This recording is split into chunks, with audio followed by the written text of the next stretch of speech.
Sa ngalan ng Ama, ng Anak at ng Espiritu Santo. Amen. Sumainyo ang Panginoon. At sumainyo rin. Mga kapatid, sa misang ito ay sama natin sa ating mga panalangin ang mga kababayan natin hindi ng mga tao na maaaring maapektuhan ng bagyo na nananalasa. Bagamat hindi ito maglalandfall po sa atin, meron pa rin po mga lugar na maapektuhan. Sa pasimula po ng ating pagdiriwang ng banal na misa, upang tayo maging marapat makibahagi, aminin natin ang ating mga kasalanan. Inaamin ko sa makapangyarihang Diyos at sa inyo mga kapatid, na lubha akong nagkasala sa isip, sa salita at sa gawa, at sa aking pagkukulang. Kaya sinasamo ko sa mahal na Birhen Maria, sa lahat ng mga anghel at mga banal, at sa inyo mga kapatid na ako'y panalangin sa Panginoong ating Diyos. Kaawaan tayo ng makapangyarihang Diyos, patawarin tayo sa ating mga kasalanan, at patnubayan tayo hanggang sa buhay na walang hanggan. Amen. Panginoon, kaawaan mo kami. Panginoon, kaawaan mo kami. Kristo, kaawaan mo kami. Kristo, kaawaan mo kami. Panginoon, kaawaan mo kami. Panginoon, kaawaan mo kami. Manalangin tayo. Ama naming makapangyarihan, tanang pinakamabuti yung tinataglay. Gawin mong sa aming kaloobay manuot ang pag-ibig sa nangalang dakil at bantog, upang sa pagunlad ng aming pagsunod sa pananampalatayang iyong pinagaloob, kapagyaman mong kabutihan, iyong inihandog, at ang iyong pinagyaman ay mapanatili mong lubos sa iyong pagsubaybay sa aming pagkuko sa pamamagitan ni Jesus, kasama ng Espiritu Santo, magpa sa walang hanggan. Amen. Amen.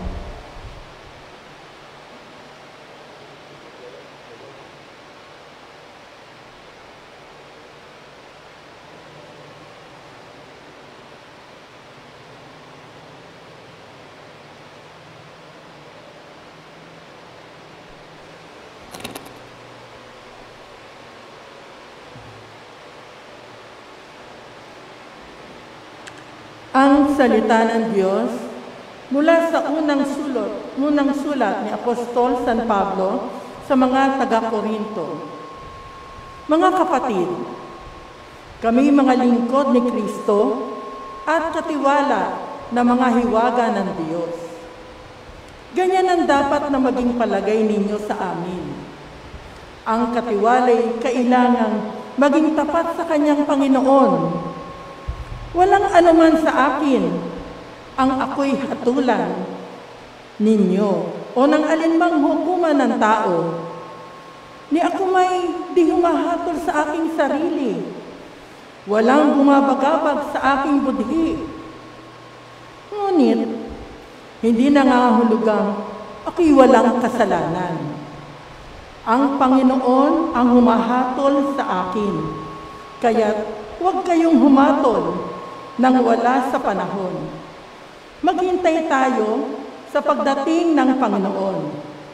Ilalantad niya ang mga bagay na ngayon natatago sa kadiliman at ipahayag ang mga lihim na pangarin ng bawat isa.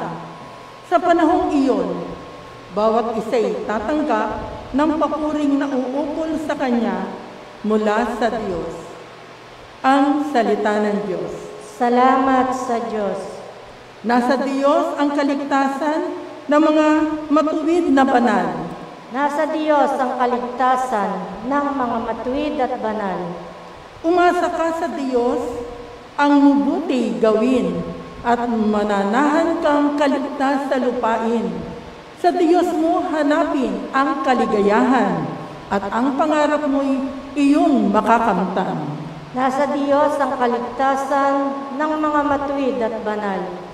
Ang iyong sarili sa Diyos mo ilagak.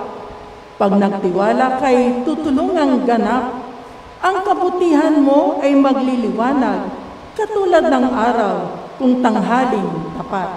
Nasa Diyos ang kaligtasan ng mga matuwid at banal.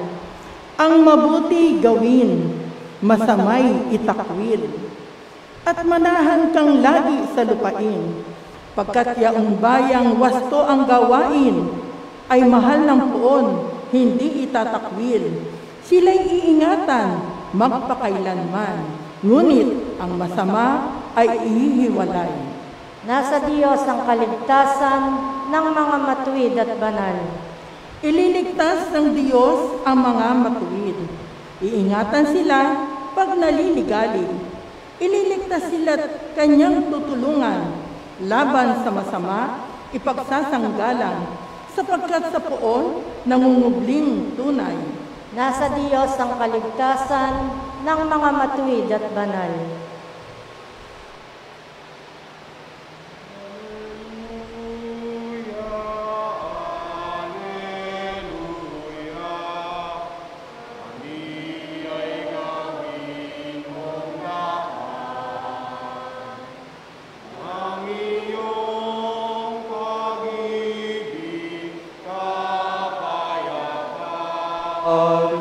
At katarungan.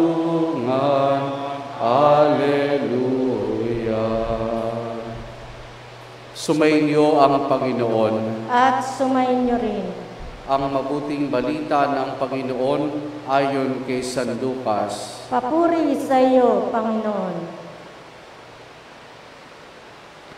Noong panahong iyon, sinabi ng mga Pariseo at mga Eskriba kay Jesus, ang mga alagad ni Juan ay malimit pag-ayuno at manalangin, gayon din ang alagad ng mga Pariseo.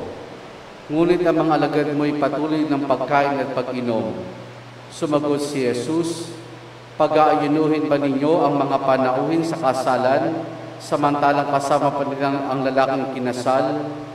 Kapag wala na yung kinasal, saka pa lamang sila mag-aayuno. Sinabi din niya sa kanilang santalinhaga, walang pumipiraso sa bagong damit upang itagpi sa luma. Kapag ginawa ito, masisira ang bagong damit at ang tagping bago ay hindi babagay sa damit na luma. Wala rin nagsisilid ng bagong alak sa lumang sisidlang balat. Kapag gayon ang ginawa, papuputokin ng bagong alak ang balat, matatapon ng alak at masisira ang sisidlan. Sa bagong sisidlang balat, dapat ilagay ang bagong alak. At walang magkakagustong uminom ng bagong alak kapag nakainom na ng inimba, sapagkat sasabihin niya, masarap ang inimba. Ang mabuting balita ng Panginoon. Pinupuri ka namin, Panginoong Hesukristo. Magandang umaga po sa ating lahat.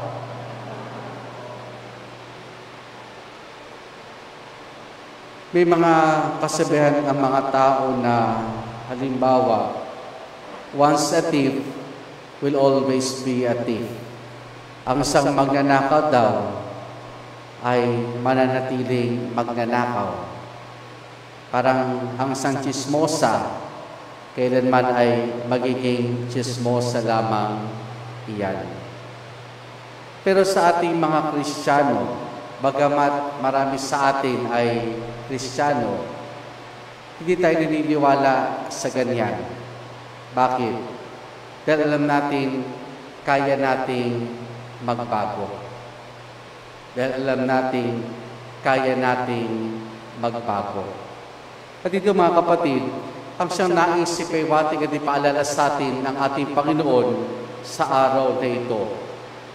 Tungkol sa talinhaga, na wala nagtatagpi ng bagong damit, na wala nagtatagpi ng lumang damit, ng bagong damit, at hindi wala naglalagay ng bagong alak sa lumang sisidlang balat. Bakit? Kung ilalarawan natin ito sa ating Kristiyanong pamumuhay, ang bagong damit at ang bagong alak na tinutukoy dito, walang iba kundi ang ating Panginoon. At tayo yung bagong sisiglan. Tayo yung bagong damit. Tayo yung bagong sisiglan, tayo yung bagong damit. Kung kaya tayo parati mga kapatid, binibigyan ng pagkakataon ng Diyos na bagamat alam niya na nagkakasala, natatalisod sa kamalian, sa pagkakamali, ay binibigay ng pagkakataon para makapagbago. Binibigyan tayo ng pagkakataon para makapagbago. At doon parati yung biyaya ng Diyos. Nandun parati yung grasya ng Diyos upang tulungan ang bawat isa sa atin. Tandaan natin mga kapatid, nung tayo ay bininyagan, namatay na yung luma nating pagkatao. At tinanggap natin ang bago nating pagkatao, ang pagiging anak ng Diyos. Kaya doon pa lamang mga kapatid, sa simula pa lamang ng buhay natin bilang Kristiyano, tinanggap na natin ang buhay ng Diyos. Hinubad na natin yung luma nating pagkatao, nating pagkatao, upang tanggapin si Jesus sa ating buhay. Pero alam naman natin mga kapatid na habang tayo nagtatagal, habang tayo lumalaki, nagkakaisip, bumabalik tayo sa dati. Nagkakasala, nagkakamali, pero bagamat ganun, binibigyan tayo ng pag-asa ng Diyos na makapagbago. Ang very crucial dito mga kapatid ay ito. Yung una, yung katotohanan na tayo binibigyan ng Diyos sa pagkakataon para makapagbago. Nandiyan yung biyaya niya, nandiyan yung pagtawag niya, nandiyan yung paniniwala niya sa atin, nandiyan yung pag-asang binibigyan niya sa atin. Pero ang very crucial dito ay yung sa atin at yung sa ating kapwa. Bakit? Kasi, halimbawa, nagkasala nga tayo, buong buhay natin, maaaring umikot ang buhay natin sa bisyo, sa pagkakamali, sa mga maling gawain. At dating pagkakataon na maramdaman natin na walang patutunguhan ang ganitong uri ng buhay. Kaya magsisimula tayong magbago, unti-unti. Ang crucial dito ay kung kaya ba nating magpatuloy. Kung kaya ba nating magpatuloy. Kung kaya ba natin talagang talikuran yung luma nating buhay at yakapin yung bagong buhay na dinaan ng Diyos para sa atin at yung ginusto natin para sa atin. Kasi maaaring minsan, pahirapan tayo. Maaaring minsan, panghinaan tayo ng loob. Kasi nga, habang tayo'y nagbabago, mas lalong lumalakas, dumadami ang tukso sa ating buhay. Kaya nasa sa atin din yun. Nandun yung pagkakataon binibigay sa atin ng Diyos. Kaya if we grab that opportunity, pangatawanan natin, tutulungan naman tayo ng Diyos. Aalalayan naman tayo ng Diyos. Yung pangalawa, na higit na crucial, ay yung sa ating kapwa. Bakit? Kasi tayong mga tao, masyado mapaghusga. Kasi tayong mga tao, nawawalan ng pag-asa sa ating kapwa. Yung mga panalitang wala ng pag-asa yan, hindi na magbabago yan. O ganyan na talaga iyan, kasimula't simula pa. Ganyan na siya. Yung mga ganyan mga panalita sa ating kapwa na nagnanais na magbago ay hindi nakakatulong. Hindi nakakatulong. Bakit? Kasi sa halip na ma-encourage natin sila, nakakahon sila para sa atin. Sa halip na ma-encourage natin sila, tayo pa mismo humihila sa kanila, pabalik sa dati nilang buhay. Paring minsan, makita natin, pumapalyang isang tao nagbabago, at kapag ka pumalya, sabihin natin, talagang wala ng pag-asa iyan. Wala ng pag-asa iyan. Sa halip na maging ganyan ang pananaw natin para sa kanila, bigyan natin sila parati ng pag-asa. I-encourage natin sila. I-encourage natin sila. Suportahan natin sila. Palalahanan natin sila. Sa halip na batikusin, sa halip na hindi magtiwala sa kanila, bigyan natin sila parati ng pagkakataon. Dahil sa bandang huli, makita natin na patuloy na kikilos ng Diyos, patuloy na mamamayani ang grasya at biyaya ng Diyos. Tandaan natin, ang Diyos, binibigyan tayo ng pag-asa. Ang Diyos naniniwala na kaya natin magbago. At sana, ganun din tayo sa ating sarili, na magtiwala tayo at paniwala tayo na kaya nating baguhin ang mga dapat baguhin. At patungkol sa ating kapwa, sa ating isabaw sa atin, bigyan natin sila ng pag-asa, tulungan natin sila. At pa-appreciate natin na unti-unti nagbabago ka na nga. Kapag ganyan natin dinig nila, na-encourage sila. Ibibigay sila ng panibagong pag-asa at lakas na kakayanin nila, kakayanan natin ito. Amen.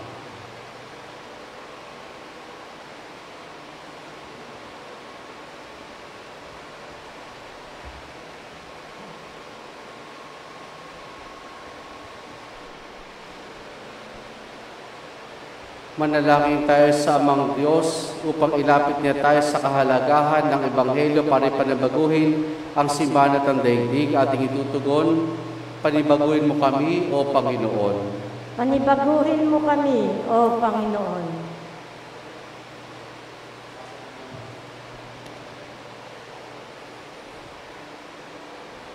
Ang simbahan, ang bayan ng Diyos at mga pinuno nito, naway sundin ang pag-akay sa Espiritu Santo upang ipahayag sa mga tao ngayon ang walang kupas na wika ng Ebanghelyo. Manalangin tayo sa Panginoon. Panibaguhin mo kami, O Panginoon. Ang ating mga puso naway ating buksan sa mapagligtas na kapangyarihan ng Diyos na higit na mahalaga kaysa sa mga panlabas na gawain ng pagkakabanal. Manalangin tayo sa Panginoon. Panibaguhin mo kami, O Panginoon. At tinawang mapagtanto na laging mapangyayari ang himala na nagbabago sa lahat ng humingi ng tulong ni Kristo na makamtan ito. Manalangin tayo sa Panginoon. Panibaguhin mo kami, O Panginoon.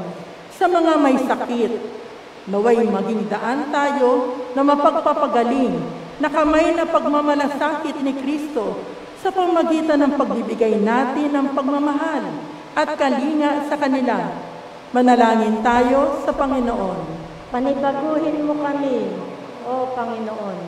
Ang mga yumao, naway makatagpo ng walang hanggang kapangyarihan sa piling ni Kristo. Manalangin tayo sa Panginoon. Panibaguhin mo kami. Ama namin nga sa langit, dinggin mo ang aming mga panalangin at turuan mo kaming mamuhay bilang bagong bayan mo na pinalaya ng pag-ibig ni Jesus na aming Panginoon. Amen. Pag-aalay.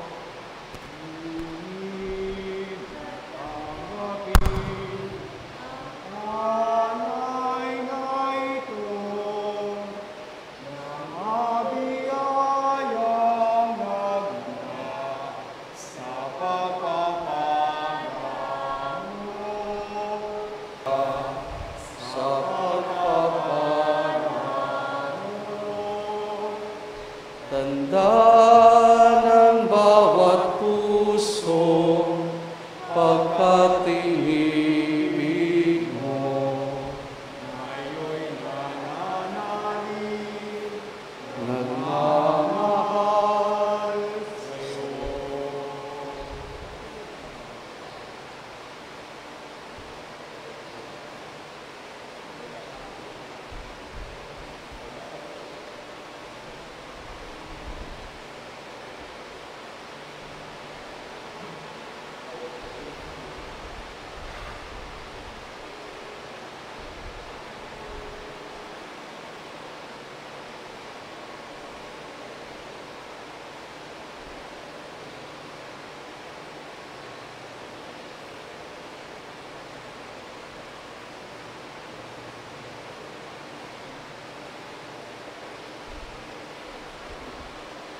Manalangin kay mga kapatid upang ang paghahain natin ay kalugdan ng Diyos amang makapangyarihan.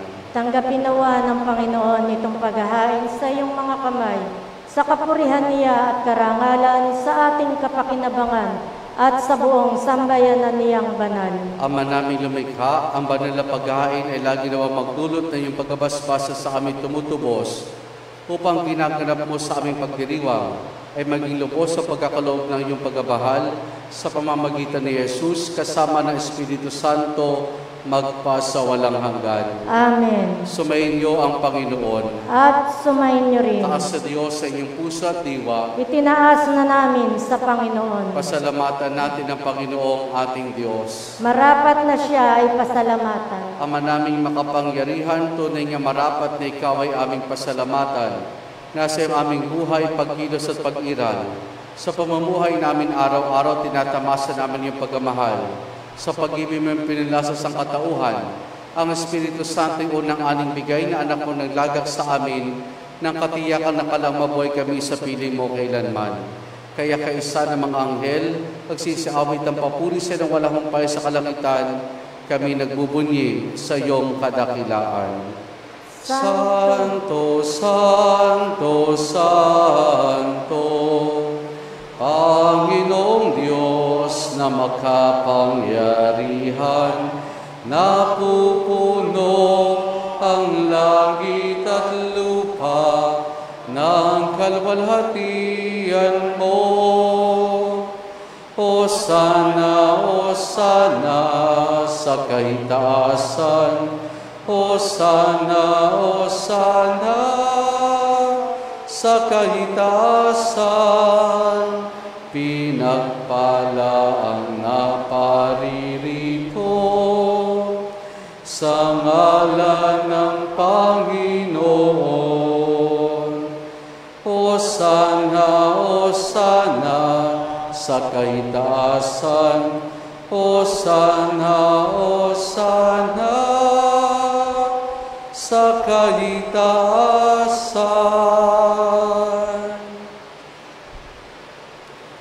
Ama naming banal, ikaw ang bukal ng tanang kabanalan. Kaya't sa pamamagitan ng Espiritu, gawin mong banal ang mga kaloob na ito upang para sa amin, maging katawan at dugo ng aming Panginoong Jesucristo. Bago niya pinagtiis ang kusang loob na maging handog, hinawakan niya ang tinapay, pinasalamatan kaniya, pinaghati-hati na iyon. Iniabot sa kanyang mga alagad at sinabi, tanggapin ninyo lahat ito at kanin itong aking katawan na ihahandog para sa inyo.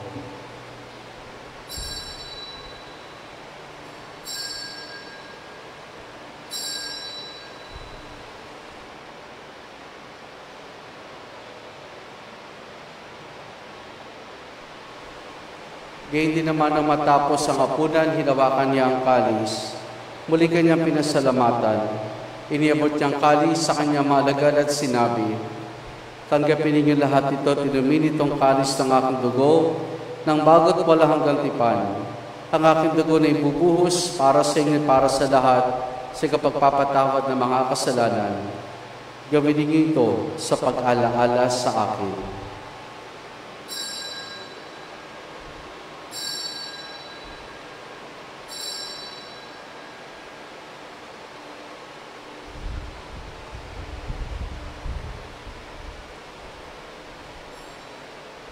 Ang misteryo ng ating pananampalataya. Si Kristo'y namatay, si Kristo'y nabuhay, si Kristo'y babalik sa wakas ng panahon. Ama, ginagawa namin ngayon ang pag-alaala sa pagkamatay at muling pagkabuhay ng iyong anak, kaya tiniyaling namin sa iyong tinapay na nagbibigay buhay at ang kalis na kakaloob ng kaligtasan. Kami nagpapasalamat dahil kami minarapat at tumayo sa harap mo para maglingkod sa iyo. Isinasamo namin kaming magsasalo-salo sa katawan at dugo ni Kristo ay mabuklod sa pagkakaisa sa pamamagitan ng Espiritu Santo. Ama, lingapin mo ang simbahan laganap sa buong daigdig. Puspusin mo kami sa pag-ibig kay San Francisco naming Papa at ni Dennis sa aming obispo at ng Tanang Kaparian. Alalahanin mo rin ang mga kapatid naming nahimlay na may pag-asang sila'y muling mabubuhay gayon din na lahat ng mga pumanaw at mga kaluluwa sa purgatorio. Kaawan mo sa patuloyin sa iyong kaliwanagan. Kaawaan mo at paging dapati kami lahat na makasalo sa iyong buhay na walang wakas. Kaisa ng mahal na Birheng Maria, Ina ng Diyos, ang kanyang kabiyak ng puso, si San Jose, kaisa ng mga apostol, ni San Juan Bautista, at ng lahat ng mga banal na namuhay dito sa daigdig ng kalugod-lugod sa iyo, may pagdiwang nawa namin ang pagpupuri sa kararangal mo sa pamamagitan ng iyong anak na aming Panginoong Hesukristo. Sa pamamagitan ni Kristo, kasama niya at sa Kanya, ang lahat ng parangal papuri sa iyo, Diyos amang makapangyarihan, kasama ng Espiritu Santo, magpa sa walang hanggan. Amen.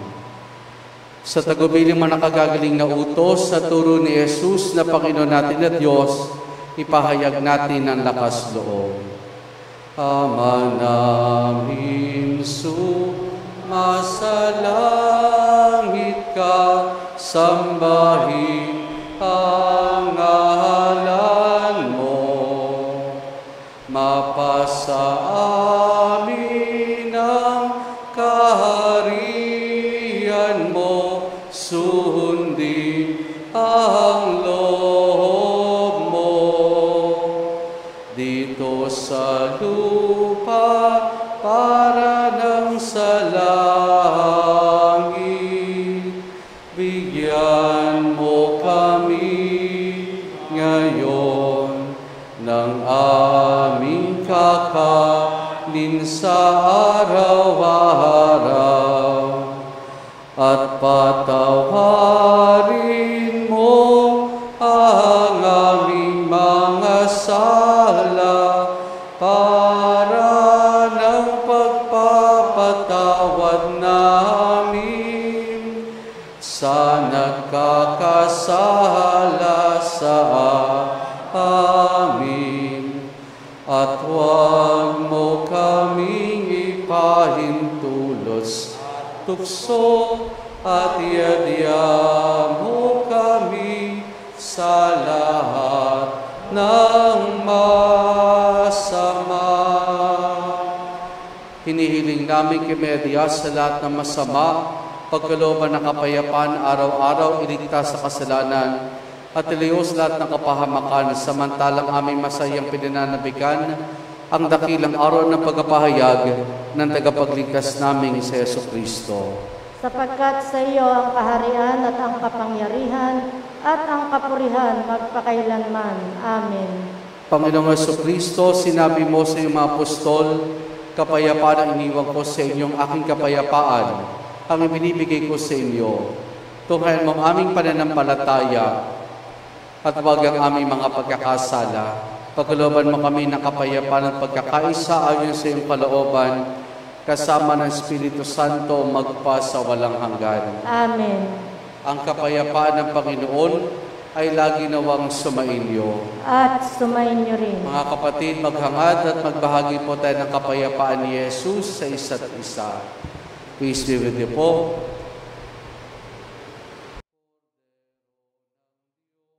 Kordero ng Diyos na nag-aalis ng mga kasalanan ng sanlibutan, maawa ka sa amin.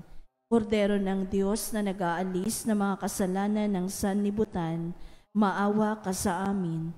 Kordero ng Diyos na nag-aalis ng mga kasalanan ng sanlibutan, ipagkaloob mo sa amin ang kapayapaan. Narito si Jesus, ang Kordero ng Diyos. Siya nag-aalis sa mga kasalanan ng sanlibutan. Mapalad ang mga inaanihan niya makiisa sa kanyang banal na piging. Panginoon, hindi ako karapat-dapat na magpatuloy sa iyo, ngunit sa isang salita mo lamang ay gagaling na ako.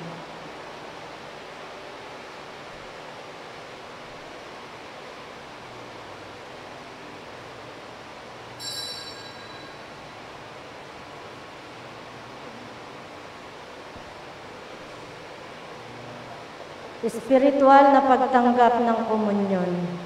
Panginoong Hesus, ako ay naniniwala na ikaw ay nasa kabanal-banalang sakramento. Iniibig kita ng higit sa lahat at minimithi kong tanggapin ka sa aking kaluluwa. Sapagkat sa mga sandaling ito'y hindi kita matatanggap sa sakramento. Tumuloy ka sa Espiritu sa aking puso. Niyayakap kita na para bagang naririto ka na at inyaalay ko ng buong buo ang aking sarili sa iyo. Huwag mo pong hayaang mawalay ako sa iyo. Amen.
Kahangahangang dasapin ang pagkukupo sa amin, ito yung inilihim ng di pakinabangin, tanang sa iyo gumigiliw.